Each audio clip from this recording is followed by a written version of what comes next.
She answered a call in Italian in front of Mafia boss. Hours later, he said, "Don't let her leave. Before we dive into the story, tell me where in the world you're watching from, and if this story steals your heart, please hit subscribe." The clinking of silver on porcelain felt unnaturally loud to Isabella Morty, a sharp counterpoint to the deep, rumbling negotiations she was supposed to be translating. She sat at the far end of the long, polished mahogany table, a ghost in a beige blouse, existing only to bridge the gap between Japanese semiconductor moguls and the man who owned the New York skyline. The penthouse restaurant was his, naturally. The air, thin and pressurized, 60 stories above the rain-slicked streets, was his. Even the hushed, expensive silence seemed to belong to him, Matteo De Luca. He was not just a chief executive officer, he was a whispered rumor, a man who moved with the predatory grace of an apex predator, his tailored charcoal suit a sleek, civilized skin hiding something far more primal. His reputation preceded him, a billionaire innovator with supposed ties to the old country, the kind of ties that were bound in blood and secrecy. Isabella kept her head down, focusing on the subtle nuances of the discussion, her mind a swift, clean engine of language. She was fluent in 5, but tonight she was paid to be only 2, Japanese and English. Her own heritage, the one that hummed beneath her skin, was buried deep, locked away by generations of fear. Matteo De Luca, sitting at the head of the table, commanded the room without raising his voice.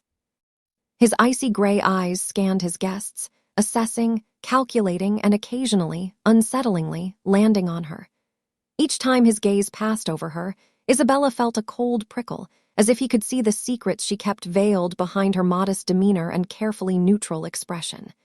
He was in his mid-30s, but his eyes held the weight of centuries, sharp and unforgiving. The dinner droned on, a symphony of polite power plays and veiled threats dressed as financial projections. Isabella translated, her voice soft and even a professional conduit. And then the vibration. It was not her company phone. It was her personal device, tucked deep in her purse, set to vibrate only for one number, a number she never expected to ring during an assignment. Her heart hammered against her ribs. It was her Nana. A cold dread, sharper than the sterile air conditioning, seized her. Her grandmother, frail and prone to panic, would only call this late on this forbidden device if the world was ending. The negotiation hit a lull. The Japanese executive was considering De Luca's latest, rather aggressive, offer. Isabella's hand trembled as she slipped the phone from her purse, her eyes darting to Matteo De Luca. He was occupied, leaning toward his own legal counsel, his dark hair slicked back under the dim, ambient light. She had to take it. She could not take it. Bowing her head slightly, hopping to blend into the shadows, she pressed the answer key and brought the phone to her ear, shielding her mouth with her hand. "Nana," she whispered in English. The response was a frantic, weeping torrent of Italian. Not just Italian. It was the thick, archaic, almost forgotten dialect of their village, a place near Corleone, a language of the earth of old feuds and older loyalties. Instinct, deep and primal, took over.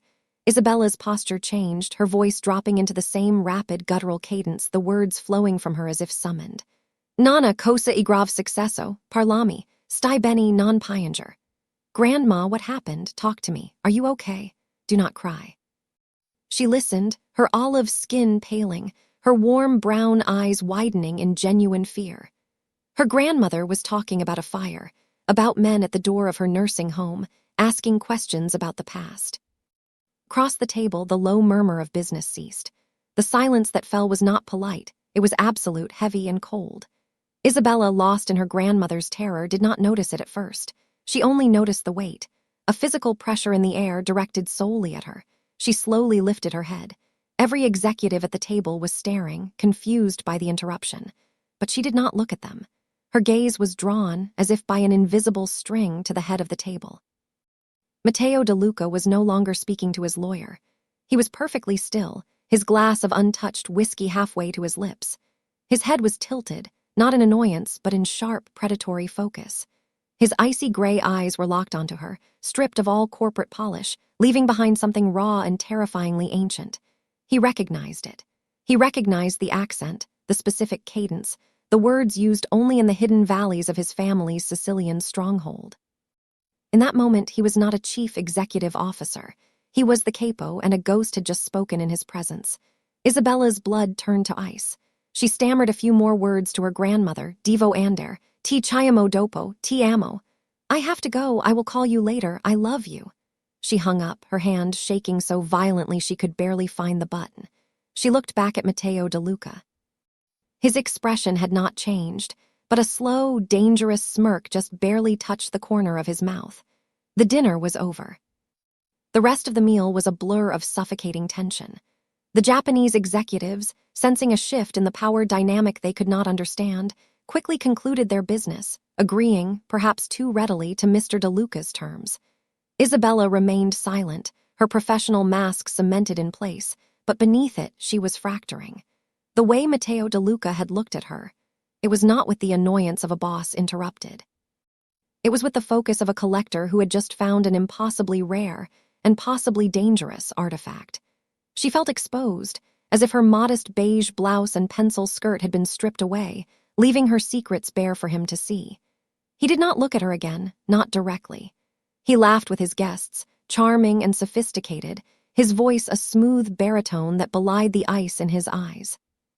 But Isabella felt his attention like a physical weight, a shadow that had fallen over her and refused to lift. When the dinner finally broke, Isabella gathered her things, her movements jerky and uncoordinated. Her only thought was escape. She needed to get to the lobby, hail a cab, and race to her grandmother's nursing home in Queens. She needed to understand what was happening, to soothe the old woman's fears that Isabella had always dismissed as the paranoia of a woman haunted by a past that was not theirs. She murmured her goodbyes to the client she was assigned to, her voice trembling just slightly. She avoided the head of the table, skirting the edge of the room, her sensible heels sinking into the plush carpet as she made for the exit. She was almost there, her hand reaching for the ornate wooden door, when a large figure stepped into her path. It was Marco, Matteo De Luca's head of security. He was a mountain of a man, dressed in a suit that was only slightly less expensive than his boss, his face an impassive mask. Miss Morty, his voice was quiet, polite, but held the immovable quality of granite. Mr. De Luca wishes to see you. Isabella's heart stopped. I am sorry, I have a family emergency, I must leave. She tried to step around him. Marco did not move, he simply inclined his head. Mr. De Luca insisted. He said it was a matter of great importance. He is waiting for you in his office. It was not a request. The blood drained from her face. She knew with chilling certainty that no was not an option. The other executives were filing out, throwing her curious, sympathetic, or perhaps envious glances. They saw a young woman being summoned by the powerful chief executive officer, and their minds likely went to Sword V.D. mundane places. Isabella knew better. This was not a proposition. This was a summons. She nodded stiffly, her throat too tight to speak. Marco gestured, not toward the main elevators where the guests were descending, but toward a small, unmarked door in the wall, concealed by the rich mahogany paneling. It was the private elevator. The ride-up was silent. Marco stood beside her, his presence suffocating, his gaze fixed on the elevator doors. Isabella tried to control her breathing, tried to rationalize. What could he want? He was angry about the phone call, the breach of protocol. He would fire her, that was it. She would lose her job, her security clearance with the translation firm. It was a disaster, but it was a manageable, professional disaster. Yet her instincts screamed that this was something else. The way he had looked at her, the recognition. The elevator chimed softly, the doors sliding open not onto a hallway, but directly into a vast, dark space. It was his office. The room was immense, one wall a solid sheet of glass looking out over the glittering, rain-wet skyline of New York City. The other walls were lined with books, the furniture heavy and dark, a massive mahogany desk standing like an altar in the center. The only light came from the city itself, and a single green-shaded lamp on the desk. Matteo De Luca was standing at the window, his back to her, his hands clasped behind him. He had removed his suit jacket, and his white shirt was stretched taut across his broad shoulders. "Leave us, Marco," he said, his voice quiet, yet it filled the enormous room. The door clicked shut behind her, the heavy sound of the lock sliding into place. Isabella flinched, her hands clenching at her sides. Matteo turned slowly. His face was in shadow, but his gray eyes seemed to glitter in the dim light. He did not move from the window, but simply watched her, as a scientist might watch a new, unpredictable element. The air crackled with unspoken power, thick with the scent of old leather, expensive whiskey, and something else. Something dangerous, like smoke and silence.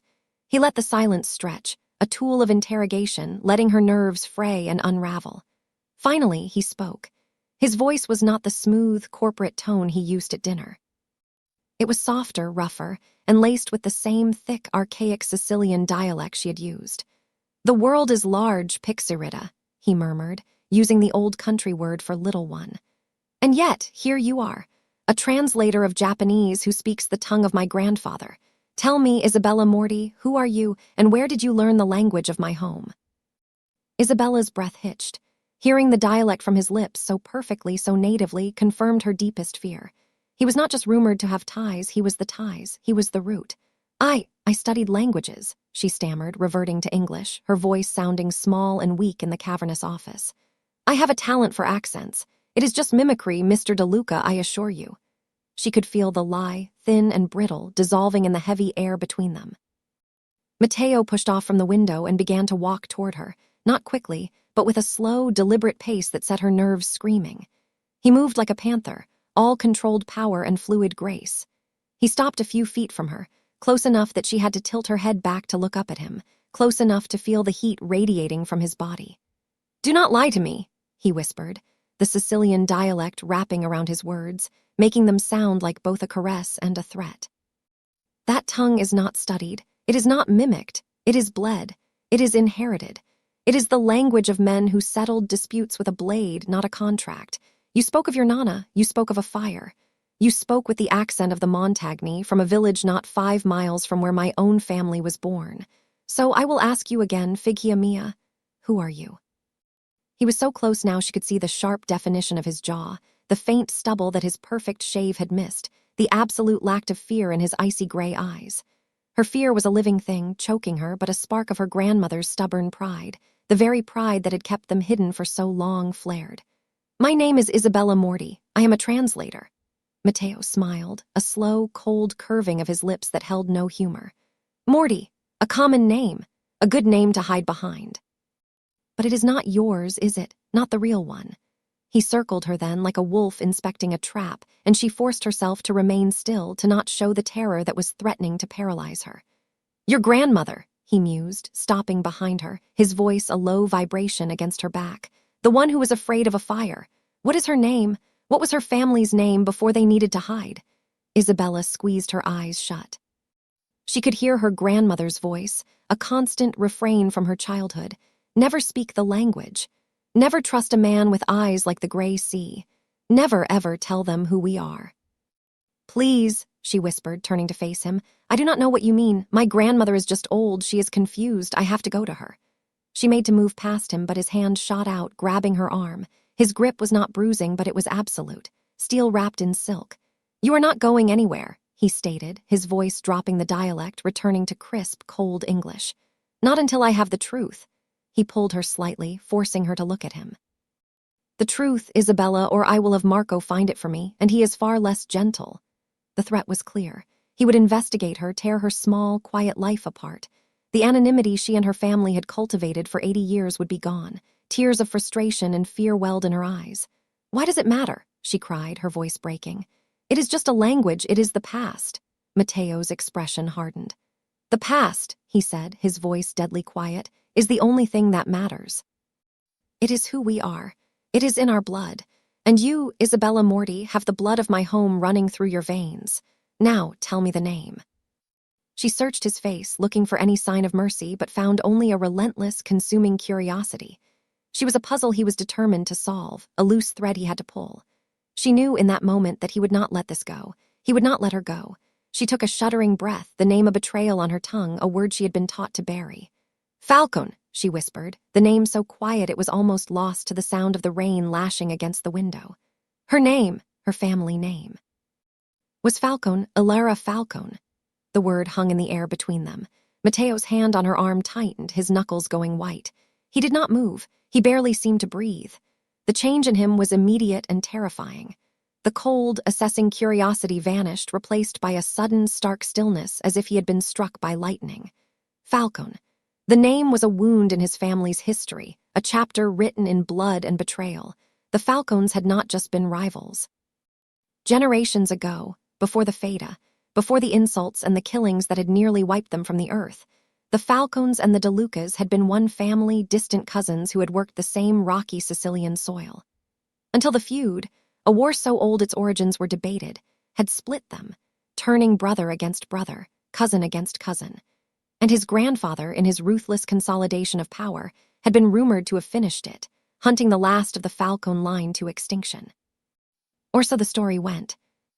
And now a ghost stood in his office with warm brown eyes and trembling hands, speaking the old tongue.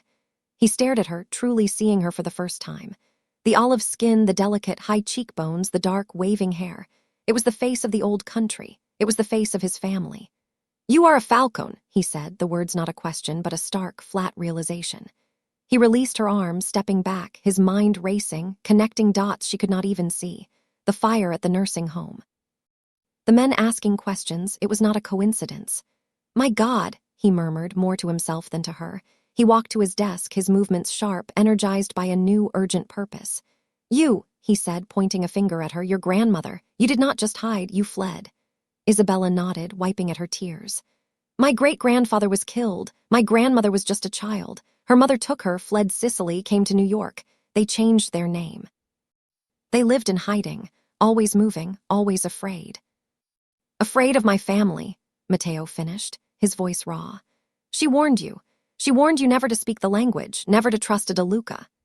Isabella just nodded, her fear of him being replaced by a dawning, terrible understanding of the history she had just stumbled into. Matteo looked at her, his gray eyes burning with an intensity that had nothing to do with corporate negotiations and everything to do with the ancient, brutal laws he lived by. He understood. Her grandmother was not paranoid. The new generation of his rivals, the Gallos, the Bianches, they were always looking for leverage, for a way to strike at him. And now his translator at his private dinner had just announced in the most specific way possible that a living ghost of a dead blood feud was in New York, in his territory, in his dining room. "What have you done?" he whispered, but he was not speaking to her. He was speaking to fate, the men at her grandmother's nursing home. They were not his. They must be the Gallos. They must have heard whispers, perhaps from old country connections, that a Falcon was alive, and they were trying to find her, to use her as a weapon against him, to ignite the old war. Matteo moved to his desk, his decision made in an instant. The shift from suspicion to a deep, possessive protection was absolute. She was no longer a curiosity. She was a liability, and in his world, liabilities were either eliminated or controlled. He picked up the secure phone on his desk, his thumb pressing a single button for his head of security. "Marco," he barked, his voice pure command, all pretense of charm gone. "The translator, Morty. She is not to leave the building. Understood. Secure all exits to the street. Nobody sees her, nobody speaks to her. Bring the car to the private garage. Now." He paused, listening. "I do not care, don't let her leave." He slammed the phone down and turned to Isabella, who was watching him with wide, terrified eyes. "What are you doing?" she asked, her voice trembling. "Am I a prisoner?" "You were a prisoner the moment you opened your mouth," Matteo said, his voice flat and hard. He rounded the desk, stopping in front of her. "You think that was just a phone call? You just stood in a room full of my competitors and my subordinates and announced that a Falcon is alive and in New York. You painted a target on your back, Pixarita, and on your grandmother's." Isabella shook her head, confused. "I do not understand. That was decades ago. It means nothing." Matteo laughed, a short, harsh sound. "Nothing. It means everything. My rivals, the Gallos, they would kill you just to prove I am weak. My own consigliere would advise me to kill you to tie up a loose end. The old blood feuds do not die, Isabella. They just sleep." His words hit her with the force of a physical blow. This was not a story from her grandmother's past. This was her present. This was her death sentence. "So what? What happens now?" she whispered, her gaze locked on his. He studied her for a long moment, his gray eyes sweeping over her face, seeing the fear, the resilience, the bloodline. He saw the last living link to a past he was both a product of and a prisoner to. And in that moment, his world shifted. She was not a liability to be eliminated. She was a relic to be protected. She was his relic. "Now," he said, his voice softening just a fraction, "your old life is over. Your life as Isabella Morty, the invisible translator, it ended tonight. From this moment, you are under my protection, which means you are under my control." He reached out, his hand hovering over her face, not quite touching her, but staking a claim nonetheless. You are no longer a ghost. You are a DeLuca problem. And I, he said, his gaze dropping to her lips, always take care of what is mine. Isabella stared at him, the implications of his words washing over her in waves of cold realization. Protection, control, mine. The words were a cage, albeit one apparently designed to keep her safe. I cannot, she said, finding her voice though it trembled. My grandmother, the men at her home, I have to go to her. I have to get her. Matteo nodded, his expression grim, as if she had just confirmed his next move. We will get her, he said, the we binding them together instantly. Marco is already dispatching a team. They will retrieve her and bring her here. She will be safer in this building than any nursing home. He was already 10 steps ahead, his mind a steel trap, calculating risks and deploying assets. He walked to a concealed bar in the wall, the mahogany panel sliding back to reveal rows of expensive bottles. He poured 2 glasses of amber liquid, the whiskey his guests had not dared to touch. He handed one to her. Her hand was shaking so badly the liquid shivered. Drink it, he commanded, not unkindly. You need your nerves. She took a sip, the fiery liquid burning a path down her throat, but it did a little to calm the tremor in her limbs. He watched her drink, his gaze intense, proprietary. Your anonymity is gone, Isabella, my dinner tonight. It was filled with spies, the gallows, the Byenches. They all have ears. By now, the entire underworld knows that a woman was summoned to my private office after speaking the old tongue. They will investigate. They will find your name. They will find your grandmother. They will find Falcone, and they will come for you. He took a long drink from his own glass, the ice clinking softly. But they will not find you, because you are going to disappear. Disappear, she echoed, her voice hoarse. Where? A witness protection program. Matteo's laugh was a dry, humorless sound.